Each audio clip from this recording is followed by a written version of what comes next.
and did a little racing. Then he moved into commodity trading and entrepreneurship.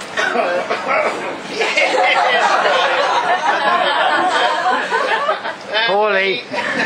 He took up flying with Charles and Irvin, his mate from Latvia, who come here tonight. And one particular trip to flying ultralights in Ireland. Yeah, was a standout for Paul.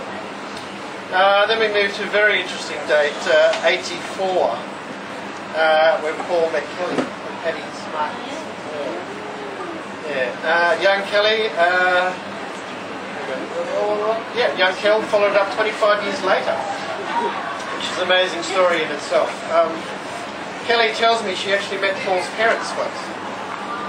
Mum, actually. In fact, she was tiptoeing down the Hutchinson corridor very early one morning and met Jean, Paul's mum. Apparently she was there at night. Paul was helping her with a biology project. And she fell asleep, you know. So it happens. It happens. Now, I'd like to just have a little bit of break, have a bit of a breather, and get everybody look at Paul for a while. Just say how magnificent he looks. Scrubbed up. Change man. He's a changed man. He's a changed man. Paul was telling me the other day, the last time he wore a suit, actually, he ended up in custody. Things haven't changed, have they?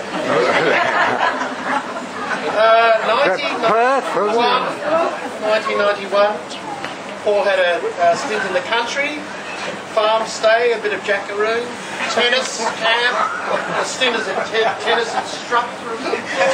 Yes. In the 90s, many trips to Bali, filling containers full of furniture and building supplies for various renovation jobs and what have you. 95 to 2005, surfing trips to Sumatra on the Mengalui, of which I was privileged to be on 4 of them. Yeah, he introduced me to that whole neck of the world, and you know, I thank you for that. At 98, we met the Guinness family. That's us, you know. He's become a godfather to my son Oscar. Year 2000, the Four Winds project, that massive renovation job he did, and you know, we met a lot to achieve there. Time for a little break again. I've just got a couple of little witty quotes here. I don't generally go along with these ideas, but I thought you might get a laugh out of them. One from Groucho Marx, that marriage is a wonderful institution. Who wants to live in an institution? Apparently Paul does. And another one. A man's life is not complete until he is married. And when he is, I'd like to talk to you now, Kel, because there's something I don't think you know about Paul. Yes, a bit of a problem that he has, that I think he has anyway. I think Paul suffers from a bit of a disease. He's a bit of a serial faller. Falls down a lot, you know. He's been falling over all his life. I've seen him fall off boats in Sumatra, yachts in the Whitsunday, falling over in the tennis court and broke his ankle. Digging a trench at home and then falling in it at night, breaking his leg. Falling over at the Blues Festival.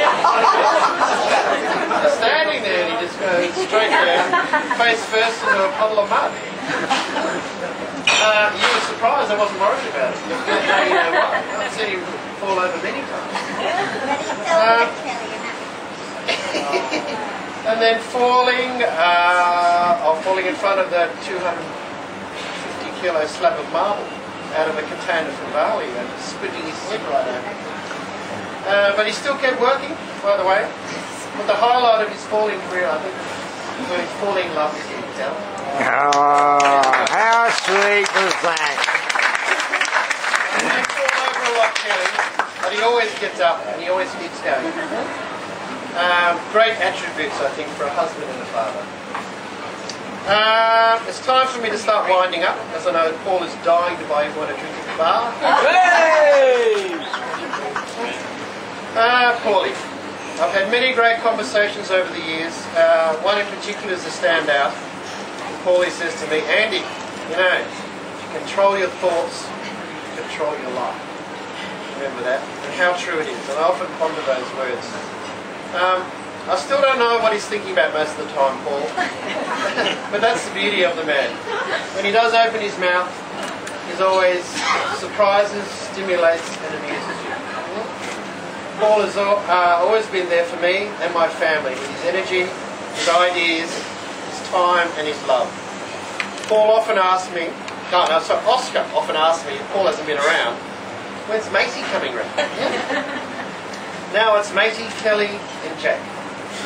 We look forward to having the same great friendship with Paul as with you three, Anita. I'm passing on to you, Kel, with all our love, hoping you will lend him back from time to time for a paddle in the bay, and a few cleansing ales, and maybe some special effects. It is now my great pleasure and relief to propose a toast. Paul and Kelly, touch and sting.